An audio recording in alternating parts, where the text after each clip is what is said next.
Hello everyone, and welcome back to another video. This week has been massive, and we have just concluded on watching the current developer chat on Twitch, and we have now received massive changes and updates for Season 3 patch. So let's get straight to it. If you want to see more Overwatch 2 news, gameplay, content, and more, please feel free to smash that like button, subscribe, leave your comments down below. Let's get straight to it. So we already know that Season 3 is pretty much here. It's coming tomorrow, at least for everyone in the world. And we now know that we have a new map, Antarctic Peninsula, which is coming very soon. And then the new feature, which is going to be a Streamer Protect, which says that players can now activate Streamer Protect options in game settings. These options will provide players with ways to hide identifying information when live streaming matches. Now, of course, this just exemplifies the fact that now streamers will feel a little bit more safer when it comes to, being stream sniped, which is always a positive thing. How it will work long term is up for debate. This is obviously a new system being implemented, so we'll see how these new systems do help to benefit the streamer. But yeah, I'm curious to see how it works. I'll be streaming, of course, so if you want to watch me on twitch.tv/newfrontier_, you can catch me playing some D.Va, as well as Soda76, and perhaps even some Sombra, which we'll get to very soon. So, general updates. Well, all of this stuff here we'll probably skip for now, because these are just mostly, your tried and true updates, nothing too important here. Although, I will say the endorsements change is pretty cool, because it says that players can now endorse the opposing team, which is actually quite awesome. I know games like Pokemon Unite do this, where you can actually give props, or in this case endorsements, to the other team, because if they played pretty well, then I think it would be nice for you to also give them your props as well. So being able to endorse the opposing team now, I think is nice.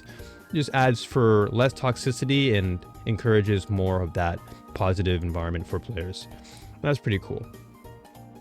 And game reporting is interesting. Players can now view scoreboards from previous matches within the View Game Reports menu found in the History tab of the career profile. A little bit easier to find things, which is pretty cool.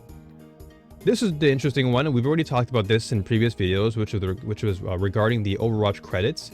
And so, now we can earn up to 1,500 credits as free rewards, which is perfect. Free is always nice, and an additional 500 more are available via premium rewards in the Season 3 Battle Pass. So if you buy the Battle Pass, you get 500, and then of course everybody receives 1,500, which is pretty cool.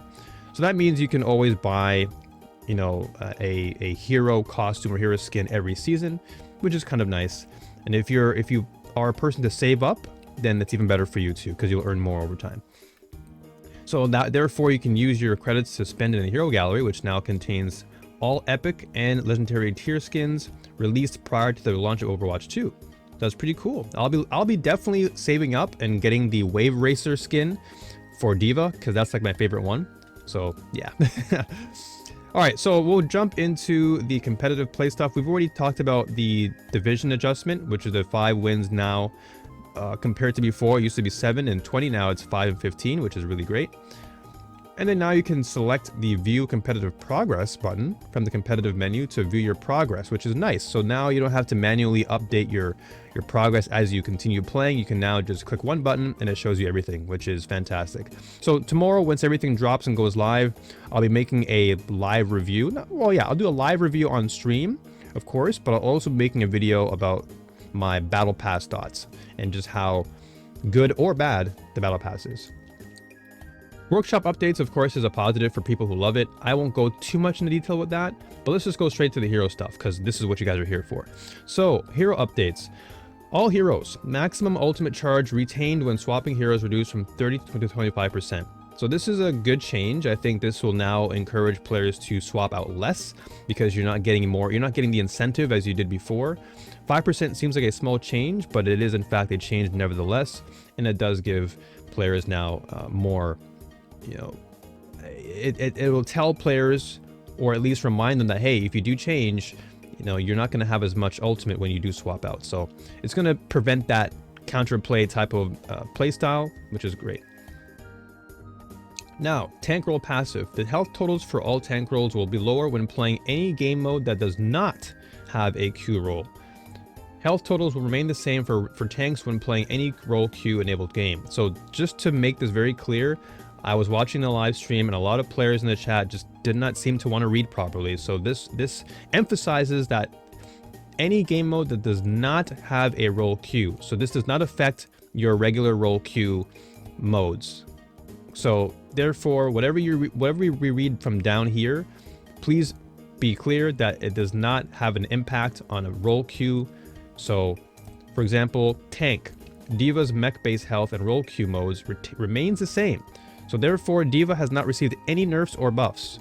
She is basically the same tank as she always has been.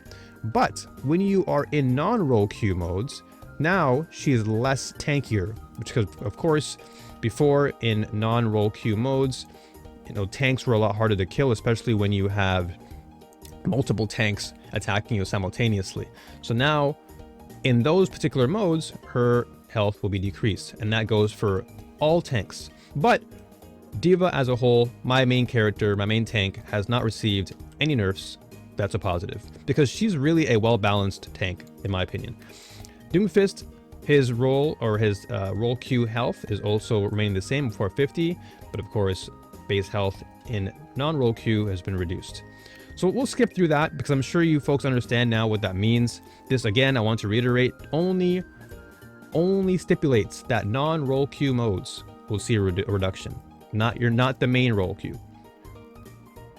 Okay, and actually, this one's important because this one actually is a buff for Junker Queen. So her base health and role Q now has been increased to 450. So this makes her a little bit more tanky because she used to be 425. So now with the extra 25, it'll make her a little bit more of a tank on field, and pair that with her shout, that'll give her a lot more, sustainability over time. Orisa still remains the same, but her normal attack, her actual augmented fusion driver now has seen a nerf. Damage fall off range reduced from 25 to 15 meters, which means that now she can't be poking you from all different types of ranges. She now has to work her way in closer, which kind of goes hand in hand with her playstyle. She wants to be more of a brawler. She wants to be more up close and personal to get more of her damage. So this really just incentivizes players now to get in close and deal damage in the right scenario. Now, for me, I like this change. Previously, Orisa was always just annoying from any range, and so now having to be a little bit closer means that I can force Orisa to play to my game as opposed to her just playing wherever she wants and getting value. So that's a good change. Ramatra, so everything's the same here for him except for Annihilation, which we've already known was going to receive a change, and now we have damaging enemies with the ultimate now slows the duration timer down instead of pausing it entirely. Lasts up to 20 seconds. So infinite to 20 seconds is obviously a massive nerf, and while 20 seconds seems like a long time, you have to understand that if you already know how to escape the ult, then it's pretty much null and void. Also, Ana's still around. Ana can sleep dart the Annihilation, thus nullifying it altogether. So regardless of all that, 20 seconds is still a long time, but not infinite. So this is really good. Even though I use Ramatra as my secondary, I still think this is realistic. I think it's a good change. It's a healthy change. It still makes Annihilation very strong, and you can still, completely erase people if you're smart with your usage, but it's not going to last forever. And now the ultimate cost has been increased by 12%, and I understand this, so let's read the developer's comment. So the idea of an ultimate ability potentially lasting forever is an exciting concept, but the reality is that if it's too easy to do it, it causes a lot of frustrations, and with Ramatra's ultimate in particular, an excessive amount of visual noise. We're limiting the maximum duration to 20 seconds, which is still highly impactful for most team fights, but it guarantees it'll end in a reasonable amount of time. So once again, I totally understand. It's really there for its impact. It made perhaps too much impact before, but it'll still be there nevertheless. And the ultimate increased cost means it'll take a little bit longer to get his ultimate. We don't want to be seeing his ultimate all over the place every single time. So this just means that his ultimate cost now will take a little bit more time, and thus we'll see less Annihilation on the field, but still have an impact when it does make its appearance. Now this is a massive one. This is for the Reinhardt mains out there. Reinhardt now has received a buff to his charge, where the cooldown has been reduced from 8 to 7 seconds. Fire Strike now, a damage increase from 90 to 100, which is fantastic. That means you can potentially one-shot or just potentially kill a lot of people once you get the Earth Shatter down, which we can say here says direct hit damage reduced from 250 to 170. So they nerfed the direct hit damage, but they buffed the knockdown duration from 2.5 to 2.75. So that means you'll be on the floor for much longer, meaning that you can optimize your Fire Strike even more and get more value. Ultimate cost increased by 7, which makes sense. It just means that now, again, it'll take a little bit longer for the charge or Earth Shadow to come up, meaning that you're going to have to work for it. But when you do get it, it'll likely be a very devastating attack. And then Rocket Hammer, knockback and pulse reduced from 10 to 6. So let's read all this. It says, in similar fashion to Roadhog's chain hook combo changes last season, we generally like to avoid heroes in a tank role from killing enemies in one shot. Earth Shadow direct hit damage is being reduced with that goal in mind. In most cases, targets on the receiving end would die anyway during the knockdown stun, but it does open up some potential for their ability to intervene. For now, we're fine with charge pin staying lethal to many characters due to the difficulty and risk involved. The Fire Strike damage increase does mean that it could once again one-shot when combined with Baptiste's amplification matrix, but that requires an ultimate combo with another hero. We'll see how it plays out and adjust if necessary. The Rocket Hammer knockback reduction sounds like a loss of power, though it is actually aiming to reduce the number of times Reinhardt accidentally knocks enemies out of his melee range. Realistic changes, fantastic changes. I'm happy for Reinhardt mains out there, so nothing more else to say there. I'm pretty happy with the positive changes. Reinhardt needed some good buffs, and I think these were pretty good. Roadhog. Whole Hog now, maximum duration increased from 6 to 8 seconds, and the ultimate cost increased to 8. So we're seeing a lot of ultimate increased cost, which is totally fine. I think it's going to even out the playing field. It means that, you know, ultimates are going to take a lot longer to pop up on screen. Therefore, the frequency of them being used will be a little bit less, but that's totally fine. The most important thing here, though, is the maximum duration increased from 6 to 8 seconds, which then gives Whole Hog a lot more, you know, viability, especially when it comes to like critical ult, or just in general being able to take a breather and use your ult before was a little bit time consuming. So now having that additional 2 seconds can be nice for Whole Hog. You know, more damage for Whole Hog. There's more focus now on his ult as opposed to his one-shot potential from before, so it's pretty good. Does that make Roadhog any better? Probably not, but I think it still makes his Whole Hog and his ult ability more scary to deal with, which is good.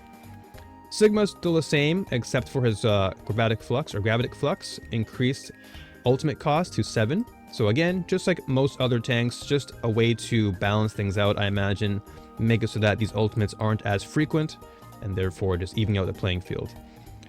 Winston, Barrier Projector, the health reduced from 700 to 650. Again, this perhaps is just a way to encourage players to break his shield, because not many players do that, especially in lower elos. So I think just lowering the health pool for the bubble will just make it so that, you know, players should be more incentivized to break it, so therefore they can pressure Winston more and get more damage. Wrecking Ball, though, the Wrecking Ball is an interesting one. So Wrecking Ball, his shield health has increased from 0 to 150, and his Pile Driver cooldown reduced from 10 to 8 seconds, which is cool. Minefield increased the ultimate cost to 9%, but it reduced the arming time from 1.5 to 1 second. So basically you can Pile Driver and Minefield a lot faster, which is going to make it more lethal, I guess, in the right hands. Since Wrecking Ball has not really received any significant changes to his kit, this I think will just add more lethality to his ultimate, making it so that he gets more value in that scenario, because outside of his ult, all Wrecking Ball tends to do is just kind of, you know, try to find his spot. You know, he's all about trying to find the right position to get the most value. Oftentimes, maybe he's a bit greedy, but in the right hands, Wrecking Ball can be scary. And so, you know, Pile Driver into Minefields, I think will just make it so that when he does get his ult, you better be careful, because when he gets it, he's going to be doing damage. So I think it's a good change. I think Wrecking Ball will, I don't think we're going to see a resurgence of Wrecking Ball in any way. because of its high, its high skill gap. It requires a lot of skill to really master Wrecking Ball. And so if you're not really good with the character, you're not going to get that much value. But if you are amazing with him, then yeah, I would imagine Pile Driver into Minefield combo is going to be very devastating. So look out for that. Here in Japan, I do see, I'm seeing a lot of Wrecking Balls, but not that much. But I'm sure with these changes, we'll probably see a little bit more. I tend to see more D.Va and Winston, and of course, me being a D.Va main, I tend to see them more often. But yeah, we'll see what happens with Wrecking Ball over time. Zarya, she received a ultimate cost increase, which I guess for Zarya, I don't know. I guess, as I said, this was more or less a mainline change for all tanks, just to even the playing field. So her ultimate cost being increased by 8, I guess, again, like I said, it's just a way to balance things out. Does it make her any better? Not really. I'm sure Zarya will still be okay. She can still counter the likes of Orisa, for example, so that's still not a bad thing. Now we have the DPS changes, and this one I'm actually kind of excited for because, as you already know too, I'm a Soldier 76 main on DPS, but I also love Sombra, and there is a Sombra change that I'm happy for, but we'll get to that very soon. So damage, Cassidy, combat roll, movement is no longer blocked by enemy player collision. Not too sure what that one is about since I don't really use Cassidy, so I don't know how that really affects Cassidy mains, but I'm sure someone out there will emphasize and elaborate on that. Peacekeeper primary fire fall off range increased from 2025, which is, I guess, pretty good for him. That means there's essentially he can have more range to shoot, I guess. Again, I'm not too sure about this one. I don't really use Cassidy, but I'm sure this is a good change for Cassidy. Junkrat, concussion mine, maximum damage reduced from 120 to 100. This is, again, a pretty significant nerf, just because now the one-shot potential for Junkrat is pretty much almost gone, because you'd be able to essentially just throw out your frag and then concussion mine for a one-shot. But now with the damage reduction, I don't think it'll be that easy. So that's a pretty good thing for Junkrat. May Blizzard ultimate cost reduced, so that means you're okay. So that means you're going to be getting your ult faster, which is interesting. And then Barrage ultimate cost reduced for Pharah. Reaper Death Blossom ultimate cost reduced by 8%. But yeah, this is my man right here. So Soldier 76. This is a surprising one because I was not expecting Soldier to get any significant nerfs or buffs, because he's always been like the litmus test for any DPS character. He's always been about balance. And so seeing that his pulse rifle is now getting a significant, well, not significant, but an interesting change. The number of shots to reach maximum recoil increased from 4 to 6, and the recoil has been reduced to 12%. So this means your burst potential with Soldier is a lot higher. So we'll read the comment here. So it says, this is more an adjustment for the gun feels rather than strictly trying to add power, but it does have an effect on both. It makes the weapon handle more similar to the original version in that you can burst fire more accurately before the recoil kicks in, which is great. I think this will just make Soldier that much more viable on the battlefield and just make him a threat. Because before, you'd always see Sojourns on the battlefield, but now it'll be nice to see more Soldier 76s coming back out and doing more of that burst heavy damage. And also you can still pair Soldier 76 up with Kiriko and even get nanoed, for example, by Ana, and still do massive damage with his ult. So Soldier is still going to be pretty good. This change will make him a little bit better. So positive changes for that. But here's my girl right here, Sombra. I've been itching for Sombra changes, man. I've been wanting to use this character for so long. So now they've upped her damage from 7 to 7.5, which is, it looks small, but it's still pretty good. I think it's a good change. And her health pack hack duration increased from 30 to 45 seconds. So this means that now you won't have to be rehacking as frequently, which is actually a positive thing. So once you hack a health pack, you can just run around and refocus your attention back on the enemy team and, be more of an engagement type of DPS, as opposed to just running around looking for health packs. Now you can actually hack, run back, and do what you have to do. So states that Sombra is underperforming after her last round of changes. While we make progress on a small rework for her abilities, this damage increase will help strengthen Sombra even against targets that aren't affected by her hack effect. It's a small increase per projectile, but it adds up quickly due to her fast fire rate. And yeah, I totally agree. I think one of the things that made Sombra really underwhelming was that her damage output was just like peanuts. You know, you'd shoot somebody and you wouldn't really get any hack value. But at least now with the additional 0.5, I think it'll make her a little bit more viable in the right hands. And she'll likely see, I wouldn't say we'll see more Sombra, but we'll likely see a small increase in her playtime, which is always a positive. Now, Symmetra got a little bit of a nerf. Her ultimate cost increased to 10. So while everyone else received a reduction, Symmetra received an increase. So that means her wall will actually come up a lot long, or will take longer for her wall to show up. So I'm guessing just to avoid all the wall spam, I guess. I'm not too sure what this really indicates, but I'm assuming it's probably to just prevent the amount of times Symmetra uses her ult, because her ult is arguably one of the strongest in the game if you use it correctly. And so seeing that ult on the field all the time can actually be more annoying than it is useful. So I can see where they're going with this. I definitely understand the slight nerf, but we'll see how it pans out over time. Torbjorn. So this is a nerf. His turret base health is reduced from 250 to 225. So as we already know, Torbjorn has always been a problem, and his turret is most certainly an issue. So reducing its health pool to 225 is a positive. It just means that we can kill it faster, get out of the way, and then just knock Torbjorn out. Because it really does add an extra character to the game, essentially, when you have the turret lying around. And another big change here is Widowmaker. Base health reduced from 200 to 175. So this is basically a reverting back to where her overall stats were in Overwatch 1, which is 175. So that's pretty cool. It just means that now Widowmakers have to be more mindful as to where they position themselves, because if they're not careful, they will get dove on and just get destroyed. So good change. I'm happy. This will just make it so that, again, we'll see less Widowmakers perhaps. But yeah, good stuff. Support. Anna, Biotic Grenade effect duration reduced from 4 to 3.5. So a slight nerf here. Slight nerf to the effect duration. But I'm still thinking that Anna will be very strong regardless of this. And Brigitte, Repair Pack, healing over time reduced from 55 to 50 per second. And applying a Repair Pack now instantly heals for 25 health on impact. Okay, ultimate cost reduced by 10. Cool, alright. So Repair Pack having a small amount of instant healing will help Brigitte have more agency in saving an injured ally, and generally makes the ability feel more responsive and impactful. Now mind you, I don't use Brigitte, so I can't really speak too much on this, but I'm assuming that this is a positive change for her. So Brigitte mains out there, if you have anything to say, let me know in the comment section down below. Lucio Soundbearer ultimate cost reduced. That's cool. That's kind of a little bit of a buff. It just makes it so that his ultimate is now up faster, which can be good for, you know, pushing or saving your team.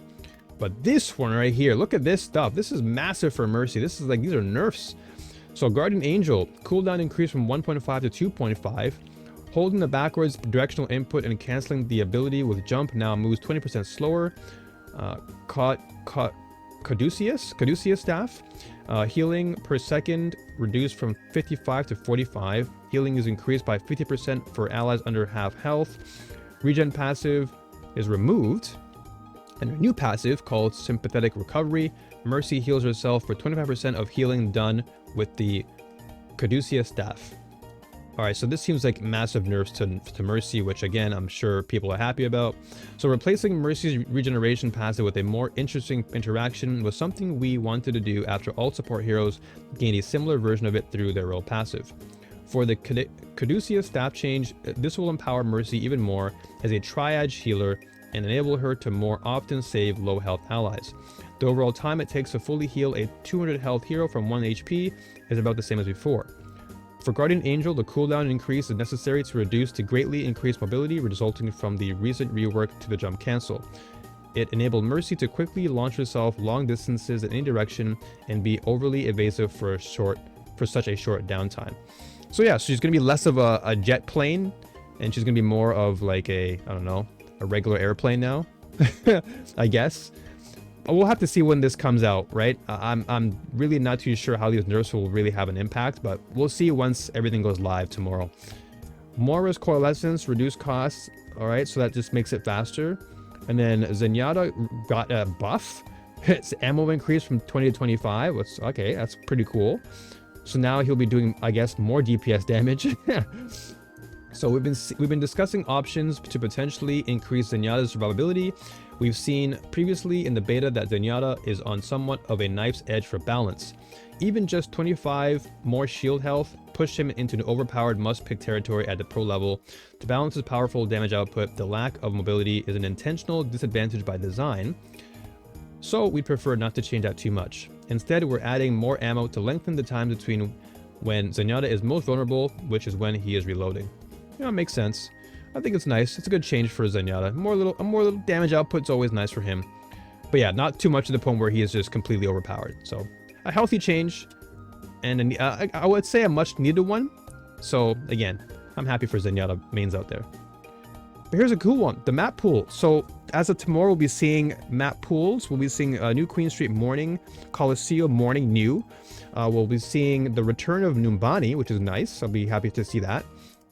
Numbani's been one that people have been asking for a while, so it'd be nice to see people come back and play on Numbani. Havana's coming back at nighttime, new. Circle Royale's returning in the morning time. And we have Control. So tomorrow we'll be playing on Antarctic Peninsula. I'll be happy with this. And I think everything else is totally the same. Yeah, Ilios morning, Lijiang Tower night. So just the difference between night and day, I guess, is the changes for some of these maps. That's cool. So I'm happy to see these changes.